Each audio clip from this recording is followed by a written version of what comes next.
Hi there, welcome to the Lovefly Fear of Flying Q&A. My name is Paul Tizard. I'm one of the Lovefly admins. Welcome to the live Q&A. That means that I can respond to questions that have come in so far. And if there's a couple more that come in, if they come in time, I'll answer them. But if not, I won't. I apologize for that later. The idea being, if you put them in the comments underneath where this is streaming or in the original place where I posted it, then you can hopefully get an answer. And if we don't get an answer during this Facebook Live, then we'll answer it afterwards in the comments of the Facebook group. But I'm also aware that people watch this in other places now, such as on our Lovefly YouTube channel, which is Lovefly Team. So that's where we uploaded later. So yeah, welcome, huge welcome. So for those in the Lovefly Facebook group, we're now up to 4.2 thousand. Woohoo! So thank you, just amazing. Keeps blowing our mind. Lots of people joining as a steady stream every week, which is just phenomenal. And I think the thing that we love about the Facebook group is that the support everybody gives each other. Now, I know some people have messaged and said, I don't really like Facebook that much, and I don't really want to join Facebook just to be part of the group. But we found that it's just one of the nicest ways, and it's quite a friendly community. So we are really grateful for the people that are part of this, the Lovefly group. And of course, will there be other ways in the future where we'll have connect as other types of communities? But at the moment, this is the one that we're doing, and hopefully those who are members of it will find it helpful to get that constant reassurance about commercial aviation. So, let me think. I've got some great questions in today, which I'll get onto in a second. I just want to do some links. So this week's podcast is Dr. Billy Hoffman. So Lovefly podcast this week is Dr. Billy Hoffman. Now, his speciality is particularly around pilot mental health. So he's quite a lot of articles in the media around this topic. And so John was keen to track him down. And none of the people that appear on the podcast are without that we all have a discussion and kind of go, this would be a really helpful person to get on. And yeah, so he's another great guest. So we're very pleased to be able to welcome him on. So that'll go out this Wednesday morning, 7 o'clock UK time. It'll be both on the Lovefly podcast, which is on most platforms that you can find, but also it's on our YouTube channel as well, which I said is Lovefly Team. So there's plenty of ways that you can listen or watch it. And it's a nice short one that is going to create some triggers, okay, because we're talking about something which a lot of people don't want to think about. And one thing I've noticed, threads in different places, like on our Instagram page, Lovefly Help, and on the Facebook group, and sometimes the emails that come into our inbox to say, has anybody else noticed this, that sometimes when I'm doing the 30-day program or I'm listening to the podcast, I actually start to feel worse. And this is all normal, because the main message here is you've got to go towards your fears, and it means staying with. So even though it might feel uncomfortable, if you don't do that, if you keep backing away from it, then these avoidant behaviors just reinforce it. So as uncomfortable as it is, even if you only do it for 10 minutes at a time, do this, ask the questions and keep going at it, because there's no sort of like magic cure or anything like some button you can press and just suddenly it'll all go away. You have to just keep chipping away at the fear on a daily basis. And that means exposing yourself to things which might trigger you, and recognizing that this is just your thoughts. It's not reality. It's just what you're imagining is going on. Okay, so these are really important distinctions to make.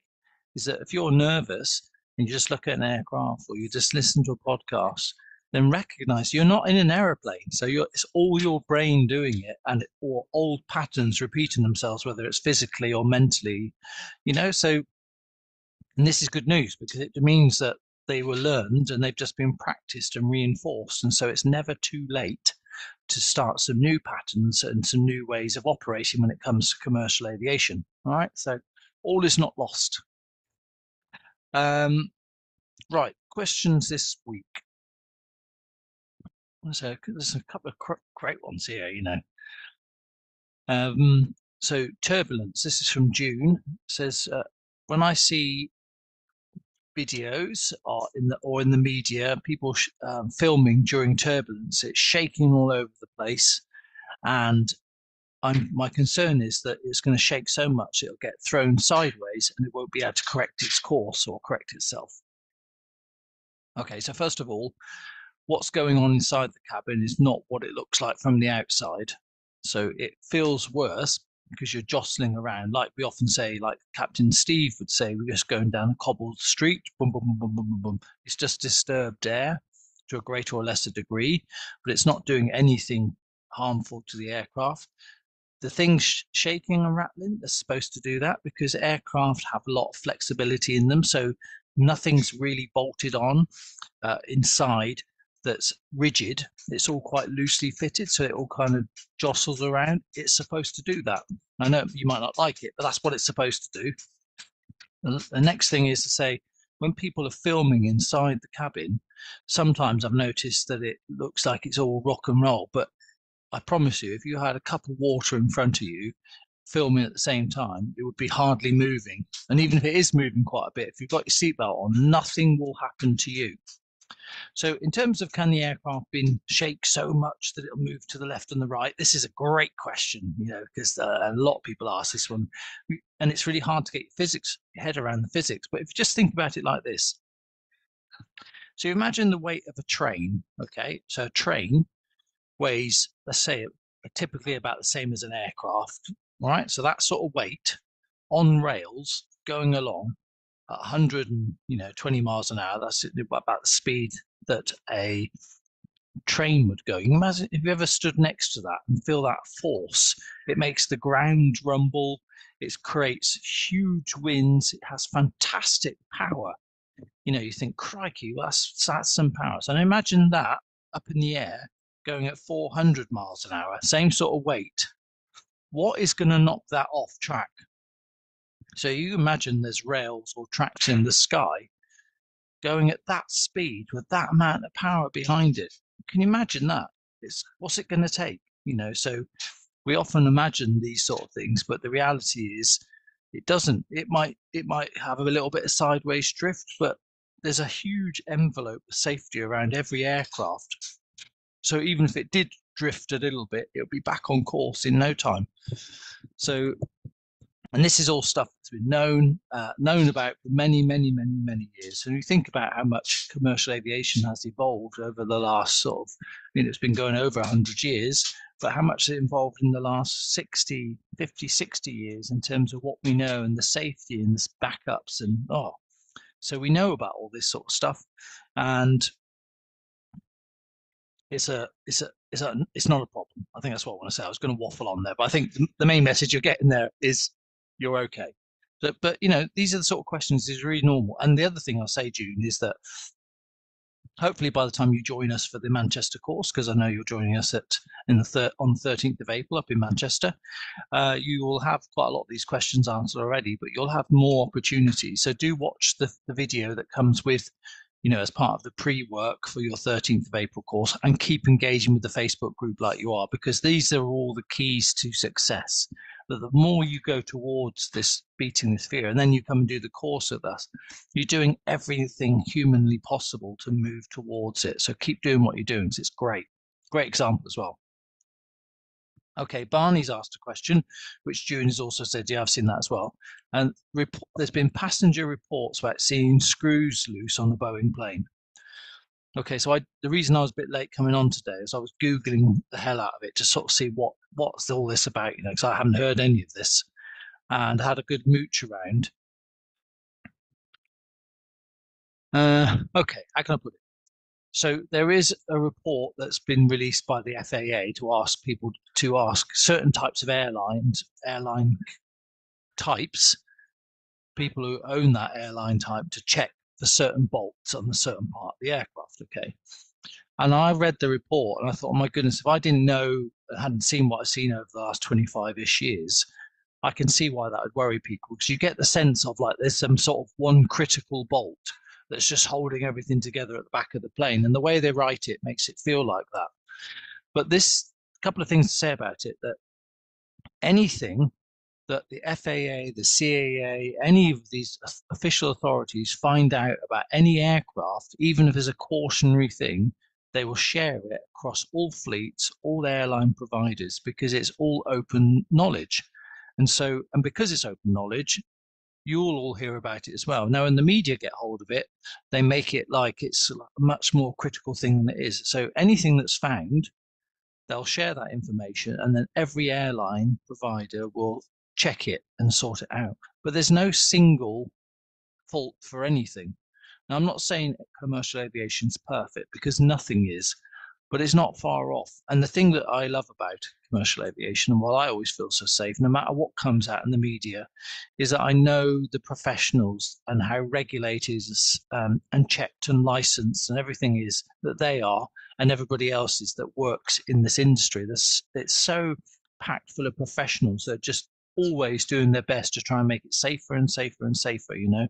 So I don't feel the same way about it, that when I see those reports, I just think, yeah, whatever, believe it when I see it. Now, the other thing that I've noticed, that when I looked at 3 or 4 different sources, and there's a little recipe or formula that media do when they have a report. And I don't know if you've spotted this, because when I read, I don't tend to read much because I think it's crap most of the time. And it'll say such and such was found, and then they put this at the heading, so it's like shocking, draws you in. Then they talk about 2 or 3 things unrelated at some other point in the past, and then finish it off with this thing again. And they do it every single time. It's so formulaic and predictable.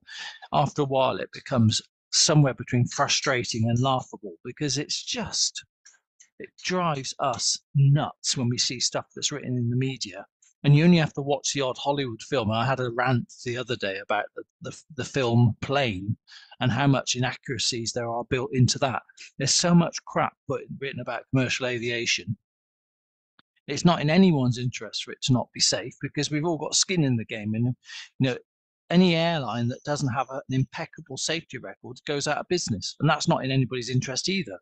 So you've got to think about it, that we are all very, very invested in keeping it safe, and there's so many agencies and professional people that are just there to make sure that this thing is safe. So when you read anything in the media, you've done the right thing, you've asked it on here, but I just want to reassure you that whether these passengers saw something or they didn't, whether it was a critical thing that they saw, I don't know. But I'm very, very suspicious, and you should be too, anything that appears in the media. Right, rant over. So I hope that was okay, that answer, but that is, you've poked the bear there. I find commercial aviation is such a fantastic thing to be part of, that it really offends me deeply when I see the media write stuff which is just misleading, and all it's going to do is exaggerate the fears for people, because they know, if it's 1 in 5 have a fear of flying, that's a nice little catchment to aim at. Okay, you've got to stop reading anything in the media, not look at anything on the news about commercial aviation, because I can pretty much guarantee it's inflated at best, and at worst it's just complete nonsense. So Gordon's asked a question about the fear around engines and what happens if both fail on takeoff. Now, I think this is a really good question, and it's one we've had quite a lot of time. And interestingly, Captain Steve and I were doing a one-to-one last week, and we had somebody on, I can't tell you who they are because it's private, the one-to-ones, and this person asked pretty much the same question. So I got this quite a fresh one. So this is great timing, Gordon. So as you quite rightly said in your post, if both engines stopped, well, make that happen. But if they stopped at a height, then you can glide. We know that aircraft can glide. Okay, but what happens if both fail at takeoff? Okay, so let's rewind a bit from this. Okay, so engine development has got so fantastic that you see most aircraft now a twin engine, because the engines are so reliable, so safe, so well engineered, that we're not in the situation that we used to be. When I was talking to Captain John Tye, he was the Concorde pilot on episode 160, he was talking about the fact that his dad, when he was a pilot as well, was saying that, there would always be like an engine failure. That's why they always had 4. And reportedly, I don't know if this is true or not, but it's a great story. When Richard Branson started his airline, someone said to him, why are you only buying 4-engined aircraft? And reportedly he said, well, they don't make them with 6. So his belief, and a lot of people still believed it, you think he started in the 80s, was that, you need lots and lots of engines. Whereas now they've got so safe that you can go anywhere on 2 engines, and you've got really strict rules around where you can fly. So even if you're going round or across water, the Atlantic Ocean, for example, you've got to be within 3 hours of somewhere suitable to land at all times. And this is all part of the route. And this is allowing for an engine failure. So anyway, back to the engines failing on takeoff. So when the pilots calculate their takeoff, they calculate it based on one engine failing. So all of their, maths or figures for takeoff, etc., is based on the fact that at the critical point, an engine fails. Can they still take off and do what they need to do? So the answer is yes. Okay, so so half the power is gone, and they already can allow for that. You may have noticed as a passenger when you you go out, you trundle out, and then before you do anything amazing, so at the beginning of the takeoff, you've noticed that they've got to rev up the engines. It's probably a more technical term for that. And what they're doing is they're bringing the power up before they shoot off, and they're checking that everything looks normal on all the readings. Okay, so they should both dial up exactly the same. There shouldn't be anything weird that happens. So they're already doing this test, bring the engines up to nearly full power at that point, and then testing that everything works correctly. So before we even go anywhere, they're doing that check. Reverse even more so, before every flight and within a predicted regulated cycle, the engines are crawled over and checked by engineers. So they're getting a full service and check over every single time they go flying anyway. So you're getting all of that. I mean, just like you do every day in your car, don't you? You do a full service and check all the oils and the brake pressures and the tire pressures, and make sure you've got the backup. You've got 2 or 3 backup drivers, haven't you? So it's the same thing. You think you spend millions and millions of pounds on an aircraft, you've got part of that cost is building in all this extra backups and all this safety. You think to run an airline, I don't know how anyone makes a profit when I know how much everything costs and how much they have to do just to meet the safety minimum, and airlines do much more than that. So that's the thing I'd always think about. So is it possible that 2 engines could fail on takeoff? I suppose it is. I don't know how that would make that happen. I suppose the closest might be the Hudson, Sully, Captain Sully, and those massive Canada geese going down both engines, which has never happened before. But you've noticed that and this is something that Captain Steve said the other day, and I'd forgotten about this, that there's always escape routes. So when they take off, there's a planned route that if all else failed, what do we do? Where can we land? Where can we point the aircraft to? So, there's nearly always water nearby, or there's a strip of land, and all of this is known and planned for. So the thing that pilots do, which a lot of us won't realize, is that they spend most of the time going, what if, what if, what if, just like we do. The difference being they have the answers. And this is all stuff that they practice in the simulators all the time. And you remember, they got to go through the simulators every 6 months for 2 4-hour sessions, which is pass or fail. Can you imagine that? How much safer we'd be as car drivers, for example, if we had to go redo our driving tests every 6 months and be assessed for 2 lots of 4 hours on the skid pan, different weather conditions, every single failure going. Can you imagine that? So this is all the sort of stuff that's built in all the time. So I'm hoping that's quite helpful as an idea. Right, just going to have a quick look and see if there's anything else that's come in on Facebook.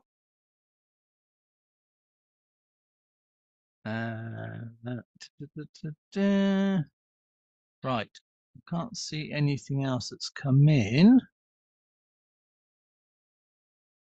Can't see any other questions. Well, there you go. So you have got something. You snooze, you lose. Just joking. If you've got any other questions, stick them in the comments underneath. Okay.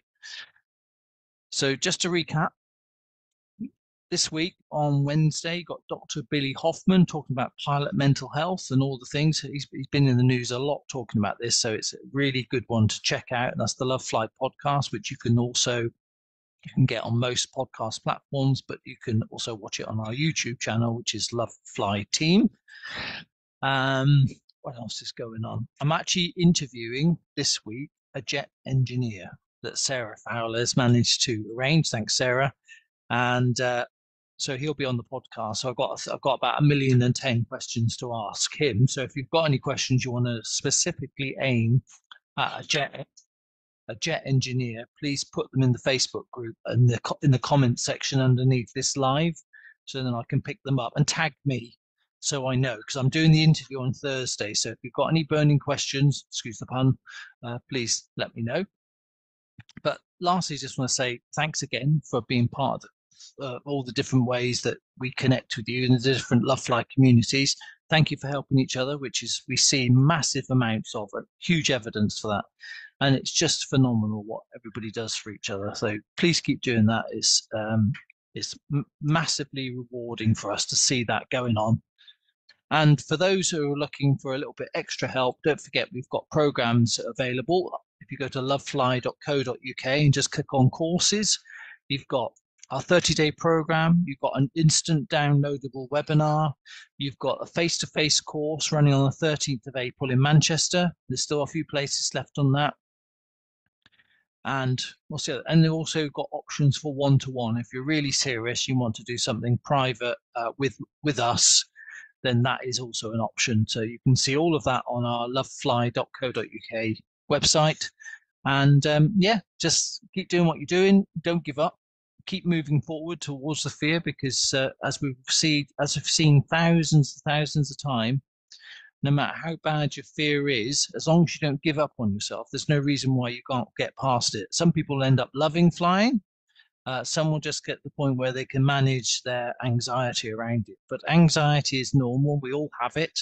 Fear of flying doesn't make you weird. You've just got into a bad habit, some habitual patterns that you've reinforced, and then it's never too late to do something about it. Okay, so don't give up on yourself, even if it's uncomfortable and feels impossible at times. I've seen it so many times now over the last, since 97 when I started helping nervous flyers. So you're in a good place, and I promise you that there is hope. Okay. Thanks ever so much for watching, folks, and catch you on the podcast this week. Take care.